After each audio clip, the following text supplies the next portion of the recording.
Qaranglar, sportивный mototsiklni haydashni o'rganamiz. Yakamiz. Bismillah deb shunday deb o'tiramiz. Yana bunda muft bo'ladi, yana bunda tormoz bo'ladi. Bu eldi tormoz. Yana bu yerda orqa tormoz. Yana buni bassanizlar orqa tormoz bo'ladi. Bu tarafda skors bo'ladi, skors. O'tirgandan keyin oyoqni bitlab beramiz, keyin bunda skors bo'ladi. Birinchi yakamiz, yakishdan chiqib bo'ladi. Yana bundan durgan bo'lsa yanmaydi, yana bundan durgan bo'lsa yanadi, yana bunda zajiganyasi. Basamiz, muftni basib basamiz. Üstünde skors durgan bo'lishi mumkin. Yana yandı. Neytral keyin bunda. Endi skorsi urish. Yana beri pesa basamiz. Yana biri urildi. Endi qaranglar, haydashning dim oson yo'li bor.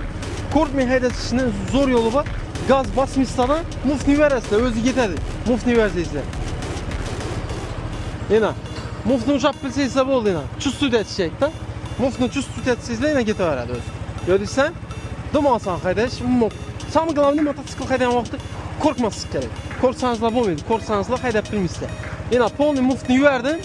Ketaveradi yana. Qo'lim muft emas yana. Muftni yuvarib ko'kmayna, o'zi ketaveradi.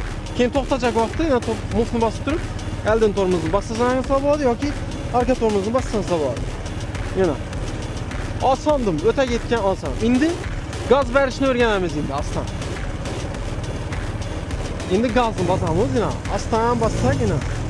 O'zina bedena malli gazni yo'sib turib, ikkida ushab turib yana.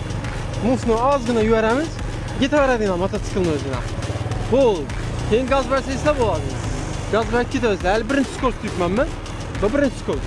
Keyin bosib turib onda tormoz beraman desangizlar, muftni bosasizlar. Yana buni bosasizlar.